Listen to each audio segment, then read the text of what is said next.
Hello, and welcome to Rosberry Crafts, my YouTube channel where I share all my crafty adventures. Today, I have another interview for you. Would you like to introduce yourself? Hi, I'm E. I'm known all around the internet as HaulAway. You may have seen me on Crits and Knits, the Knitting and Dungeons and Dragons stream slash podcast. Yeah, that's where I first found you. And now I'm knitting a sample for you or pattern testing Yeah, for you. yeah, I got the You got finished one. ones here. Yeah, I'm still working on the second one. I ran out of the rainbow, so I went with this crazy leftovers. Happens. Yeah, so are you wearing anything handmade today? I am not. Aw. I actually I don't keep a lot of my projects. Most of my projects go to other people. I've become more of a selfish knitter in the last Hmm. year or so. But yeah, I don't really have a whole ton of garments for myself. Oh, I do have my little shawl thing that I wear when I get cold when I'm on the Oh, computer. perfect. Yeah, awesome. We all have that, right? Yeah. Tucked away. Awesome. Yeah, so we'll start with some of the kind of more basic questions. When did you start knitting or crocheting and crafting? Anything you want to talk about? Um, Crafting has kind of always been in my life. My mom was lucky enough to be able to retire from her career when I was in kindergarten, so she was able to be a stay-at-home mom and participate in like leading my Girl Scout troop, and we were, doing crafts all the time. Um, she was like the craft leader for the Girl Scout troop, so she would have to like come up with the craft and then do the craft. She was also the art docent for my elementary school, so she would I think it was monthly, talk about a different artist and artwork, and then all of us little kids would like do something based on the artwork. Um, Nice. like we did one that was like a mobile, and we there was always something cool. She always came up with something cool. So crafts have been always a part of my life. She tried to teach me to knit once, and she always told the story of how she knit a scarf for her dad, but it took her 3 years to do because all she could do was just knit back and forth. So that's all she was able to teach me. And then when I was in about fifth grade, I was like, yeah, I really, really want to learn how to knit. And she was like, well, can't really help you there. So she got me classes at the local yarn store. So that's Cool. how I learned how to knit. I actually dug out my very first project. Ooh, Yeah, that's the old knit dishcloth with the sugar and cream. yep. It's classic. Everybody's got one. Yep. And then for crochet, I didn't learn that until much later. Um, my grandma was a big crocheter. All the grandkids have an Afghan in like, the hideous 70s colors. Hmm. Um, but unfortunately she had dementia. So by the time I was old enough and willing to learn how to crochet, she had forgotten how to do it. Mm. Um, Oh, and she was pretty arthritic, so I don't think she would have been able to. Oh, sorry, I'm by a clock. Um, that's okay. I should turn that off. Um, Oh, I don't hear it at so, all. oh, great. It's very loud here. Um, so I tried multiple times to teach myself from like a I taught myself to crochet book. Could not get it. This was kind of before the days where YouTube tutorials were really like a thing. So I don't think I ever even thought to do that. But then a friend of mine very kindly taught me how to crochet when she was a little bit drunk. So um, I was doing it slightly wrong for about 6 months. I was Hmm. only I was only crocheting in the front loop. And then I came Um, across a pattern that was like, oh, and then do the front loop only. And I'm like, what do you mean front loop only? isn't Isn't that that how what you it's do supposed to it? be? Yeah. So a lot of my early crochet projects look a little wonky, but it Yeah. worked. Yeah. That's awesome. That's awesome. And then do you use YouTube and stuff now to like look up techniques Uh, or yeah. Um, since doing crits and knits, I've been doing a lot more new techniques and things, and YouTube has been very helpful. I'm a visual learner. Like I have to see somebody do it. Like obviously I struggled with the how to do it yourself books. because Hmm. I just was like, well, I see the steps, but I need to see how Yeah. we do the steps. Yeah, for sure. For sure. Yeah, I mean, I've been pretty lucky that I have three yarn stores within half an hour of me, and they all of them offer great classes and stuff. So that's kind of and in-person knitting groups. One of the teachers from the class came to my knitting group, so it was nice just to be able to like, okay, what am I doing wrong here? Something's Yeah. weird. Yeah, yeah. And before I lived up here in the Okanagan, I lived close to Vancouver, and I went to a knitting group, and the lady's like, "Why are you knitting through the back loop on every single stitch?" And I didn't even realize, right? Like until Yeah. somebody sees it, you don't know that you're doing anything wrong. Yep. Yeah. Do you have a favorite project, either one you're working on or something you go back to again and again? Um, I think some of my favorite projects are like the really meaningful ones. I had a colleague at work who had been through a lot of traumatic events, let's say, over like the previous year or so. So I was like, oh, I should make her a prayer shawl, but I'm not religious, so I didn't feel authentic coming from me being called a Hmm. prayer shawl. So I found a different pattern that called it a comfort shawl, and I was like, that I can be genuine about. Yeah, perfect. So giving that to her was really meaningful. And then I took my grandmother's Afghans, and like reverse engineered how she did it in order to make Afghans for the two great grandsons who didn't get an original grandma Afghan. So I was able Aw. to make them Oh, an that's Afghan. amazing to keep on the tradition in the family. That's Yeah. really cool. Awesome. And have you, other than re-engineering crochet, have you had any challenging projects or like disastrous projects?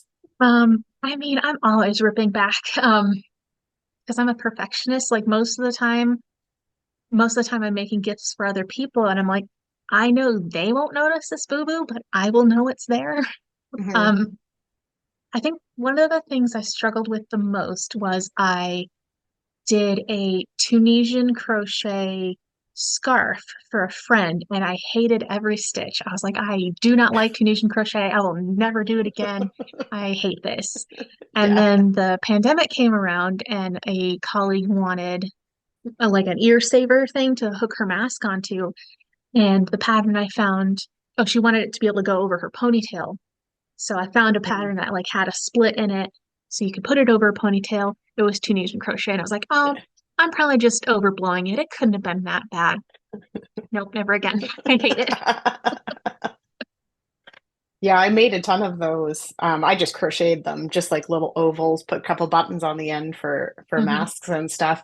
Especially for my kids, the mask length of the thing, some of them are adjustable, but just to Hmm. not have it on your ears all day. I don't know what it was like for you, but our kids went back to school fairly quickly. But then they were around, 500 people all day, even though they were segregated into their like Hmm. classrooms or whatever, they're still in the same building. It's still recycled air everywhere in the building, right? Hmm. So they wore them a lot. And then my husband teaches at a university, and so he wore them a lot too. But Yeah. yeah. I was working at a department store at the time, so I Mhm. had mask, glasses, and the communication headset earpiece. I was like, I Ooh, cannot have another thing on my ears. I gotta put an ear saver on. absolutely, for sure, for sure. Yeah, and it even now there are some situations where I will still wear a mask or going into medical Hmm. buildings and stuff, even though it's not required, but I feel more Yeah, no, comfortable. And I'll just put it on because it's easier and I mean, I don't wear glasses, but it pulls on your ears a lot, right? So yeah, yeah. yeah, for sure. It's awesome that, there were need for things like that and things that I could just quickly crochet up a thing that helped somebody, right? I gave them out to all the Hmm. teachers at the school and whatever, just Hmm. to feel like you're helping and being productive, even though you Yeah. can't be there. Especially when you're feeling so helpless about the whole situation, being able to do something Yeah, feels good. for sure. For sure. for sure. Do you keep a stash or do you just I buy for projects? do. Okay. Um, I inherited some yarn from my grandmother, so it's all like really old, itchy stuff, but I still have it. Um, Everything lives in one big sterilite tub in my closet, and I kind of try to keep it to just that because Okay. I could be very easily just have like a whole room full of yarn. Yeah. Um, but I find the struggle is I never have the yarn I need for the project, Mm. or very rarely anyways. Like I just had to go out and buy 3 skeins of yarn for my current project that I just started for our Crits and Knits D and D stir knit along. Ah, yeah. Um, and I was like, like I bought the 2 skeins for the main color, and then I was like, oh, I have a nice pink that'll go great with this, but I forgot I'm working on a strap blanket, and this is the pink I was going to use. Oh, you've already used it. And it was like halfway into the blanket. Yeah. Yeah. So Yeah. I went out and got Well, neon and pink instead. there you go. Well, yeah. And sometimes I mean I have a lot of yarn and I end up buying yarn too. So, Yeah. There's been a lot of like for a long time I would only knit with acrylic, but going to the SAF festival really turned me on to knitting with wool. Um, so I've been following like a whole lot of the dyers that we saw mhm. at the event, and they keep putting out all this beautiful yarn, and I'm like, oh, it's so lovely. I need it. But Yeah. unfortunately, I'm currently unemployed. So Oh, yeah, we but in Canada we call that fun employed. yeah. It's been kind of nice actually. Um, but it does limit my ability to purchase all the pretty yarn. Of course, of course. Yeah. Yeah, I know this. So this top cutty here is all full of Fireweed Fiber Co., who's a Canadian dyer, and she does a monthly club. And you can buy it Hmm. on different weights of yarn or whatever, but it's a mystery kind of thing, right? So you just get the yarn in the mail, and they're like I love all of her colors. They're so beautiful. I have no idea what I'm doing with any of them. So I have 24 sock skeins, and I'm just like, yeah, I'll figure something out at some point. Someday Yeah, it'll come to you and you'll be like, oh yeah, I'll do that with yeah, that yarn. yeah. Well, and then I, of course, because she shipping in Canada is nuts. So I get them in like 3 month increments. And then I'm like, well, Oh, if she's shipping something, uh, and then she wraps it in like tissue paper so that we don't see the skein until it's the time to open it. And then if I'm like, well, she's shipping something anyway, so I might as well buy something else from her because then I can get in on the shipping that I'm already paying. yeah, totally makes sense. Totally makes sense. Definitely Yeah, saving money. totally. Yeah, yeah, yeah. So speaking of color, do you have like a favorite color that you knit with, or do you kind of let the project dictate what color you're going to use? My personal favorite color is purple, but I was actually thinking about this question because I watched one of your previous interviews last night and I was like, oh goodness, what will my answer for this be? I realized I have a struggle with like seeing a pattern and it's in a certain colorway and I'm like, it has to be in that colorway. I Mhm. can't like make up my own thing. So it's kind of dictated by the pattern, but occasionally I will be like, I have this yarn that's the right weight. Let's just go with Mhm. that. Yeah. Yeah. And I mean, that comes with kind of trying things out as well, right? Like this sweater that I'm wearing right now is obviously gray marl, and I wear it all the time because it's gray and it Hmm. goes with everything that I own, Goes with right? everything. Yeah, But exactly. my favorite sweater is like a bright purple with white color work but it yeah, it just and it's longer, so I kind of only wear it with tights. I don't wear it with like it doesn't really fit with my jeans, right? So Hmm. yeah, so I end up not I just but this one's so easy, I just throw it on all the time. So Yeah. it just depends on what you're doing. Do you have a local yarn store close by, or do you kind of stick to the online Um, ordering? the yarn store where I learned how to crochet, the owner has since retired, so that is no longer in business. There is a local yarn shop, but I have never been to it. It's actually very close by and very conveniently located. Um, but I've never been. Um, I usually go to like Joann's and Michael's, Yeah. Well, yeah, especially because I can just order it online and then go pick it up. yeah, Then for I don't, sure. shop the yarn and buy more than I need. For sure, that definitely makes a difference. Yeah, we have Michael's in Canada here too, and yeah, it's great for that. You just pick out exactly what you need and you Hmm. can move on. Or you take your 12-year-old and you spend way more than you thought you were going to.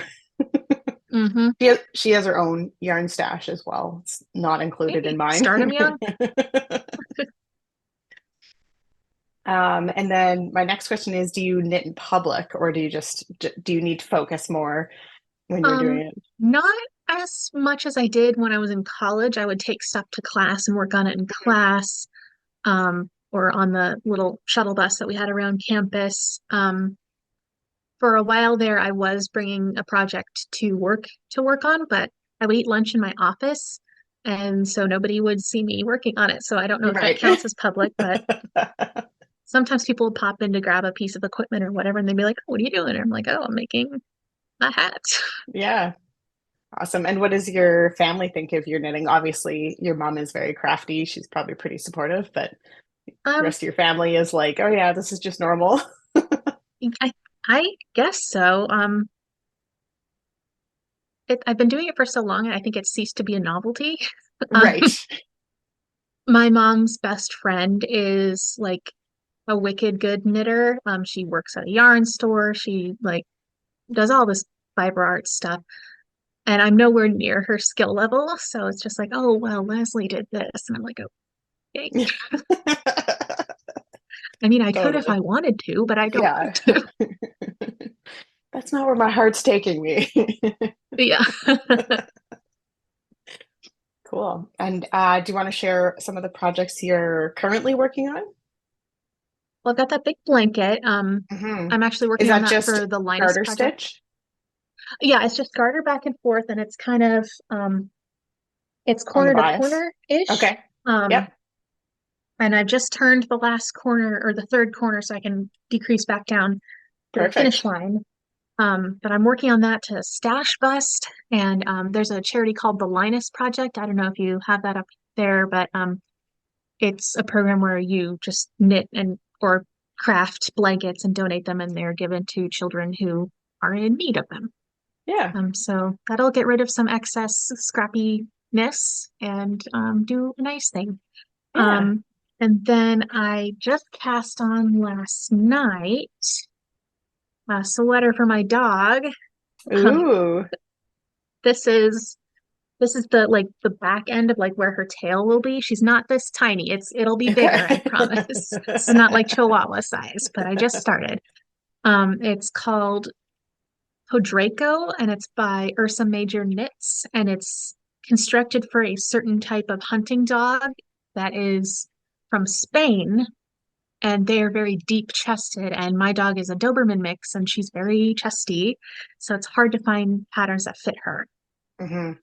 Yeah, for sure. So I'm hoping this will be good. And she loves clothes. She's a real Oh, clothes okay. horse. Awesome. So she'll be very happy with a new sweater. She's Yeah. wearing a granny square sweater that I made right now, Oh, just yeah. over on the couch. Awesome. Well, yeah, if you want to send any pictures, I can include them here if you have a picture of her Sure. in her Yeah, granny Swiss I sweater. can That'd be send you the awesome. link. Yeah. Yeah. Cool. Cool. So those are kind of your two. Do you keep a lot of projects on the go or I just try to like try to keep focus? it I try to keep it to the minimum, because I've heard horror stories, people having like 15 project bags, all of a different thing going. So I think I have a total of four project bags, and most of them have like the remnants of the last thing I worked on Hmm. in Hmm. there. Yep. But this is the one I'm working on right now. This bag was made by my mom's friend Leslie. She does stashums and markums, and I don't know if she sells them online, but she did sell them at her local yarn shop that she works at. That's Oh, my Doctor cool. Who bag. Awesome. Awesome. Yep. Oh, my Game of Thrones bag is too far away. I can't reach it. But yeah, I've got my rainbow one is I just emptied it. I finished a hat. I don't even know where the hat is. Hey, nice. It's a baby hat. It's actually not finished. It's a pumpkin. color, and then I've got some green yarn. I'm gonna make a little leafy bit for the top. Oh, neat. Yeah, but some of the teachers down at my kids' school are having babies, so make them cute Oh, little baby nice. things. Yeah, you know, all babies deserve a little something handmade. Yeah.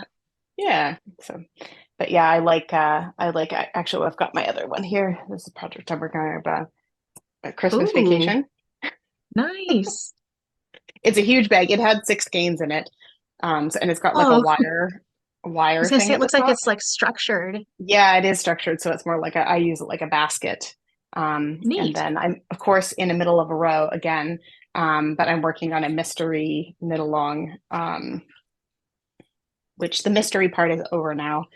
But Oh, and it's so the Northern Knits podcast. There are two ladies on that podcast, and so you had to answer multiple choice questions, and then based on your answer, you were either a Jocelyn clue or a Diana clue.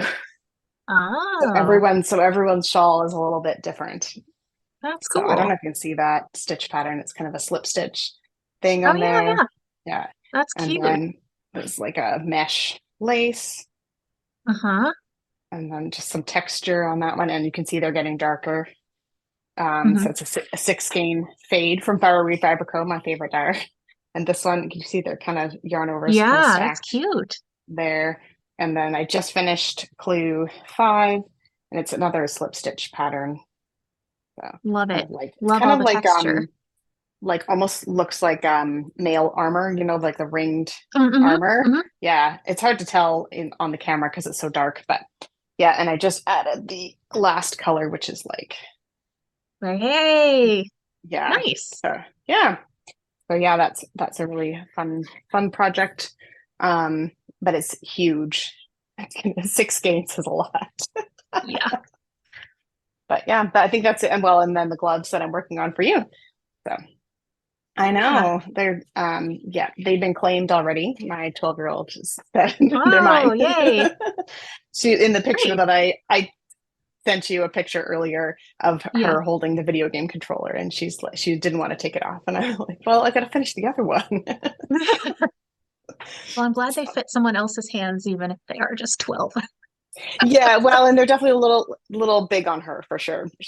She's Okay. growing. So, Yeah, no, I yeah, have like, for as tall as I am, I have very small hands. So I was like really yeah. concerned that they would not fit anyone else. Yeah, no, she loves them, and everyone in my family's pretty big into video games. So I made other kind of like fingerless mitts and stuff because they all play in the basement. So it's Mm-hmm. but yeah, having that open palm to feel the controller and stuff is really helpful. So that's super awesome. And I'm not the only one with that problem. Also, she has sweaty hands. She wouldn't want me saying that, but she does. I mean, that was my problem too. So Yeah. All right. And then for crits and knits, do you want to talk a little bit about that? I mean, obviously there's the knit part and then there's the D&D part of it. yeah. So Crits and Knits was a concept thought up by our dungeon master Danny. Um, and she was friends with DB, and I went to college with DB. So one day out of the blue, I got a text like, "Hey, do you still knit? And do you still do Dungeons and Dragons?" from DB? And I was like, "Yeah." She's like, "Oh, do you want to join our podcast? That's knitting and Dungeons and Dragons." And I was like, "How is that even going to work?" So the concept is all of our characters are retired adventurers who met at the knitting guild in their retirement village. And then a thing happens. I won't spoil it, but a thing happens and they have to take up their adventuring gear and get back in the business. But there's a lot of references to knitting. Well, not a lot, but there's references to knitting in there. Mhm. We get prizes from, defeating the enemy. And it's like, oh, you got some Kiviot. And it's Yeah. like, oh, great. So we have that as a stream every other Wednesday-ish. The first part of the stream we spend talking about what we're working on in real life, and then we take a little break to get set up, and then we play our Dungeons and Dragons. And then I turn that into an audio only version that I'm very far behind on editing, but I was able to put out an episode last Wednesday, so we're getting the ball rolling again. Cool. Yeah, and then it's posted on YouTube later as well from the Yes, Twitch there's a video on on Twitch. demand Yeah, on Twitch, and then Twitch only keeps it for a certain amount of time, and then it goes on to YouTube as yeah, well. onto YouTube. Perfect. Yeah. Yeah, I know. I had to catch up a bit on YouTube there, and then now I'm caught up. So Great. I know it's fun. Is we my husband runs a Dungeons and Dragons campaign for myself and my two kids, and then we also play in an online group. It's all people we know in real life that we all live close, but we all have, we live close-ish, Not right? conveniently close. Yeah. Yeah, and then with the kids and stuff, it's just easier to just play over Zoom and Yeah. I think one day we'll get back to playing in person, but for now it works good to play online and if somebody's not feeling well, they can still play without getting everyone else Yeah. sick, which is kind of nice. Yeah. So yeah, yeah, it's awesome. All right, is there anything else you wanted to talk about today?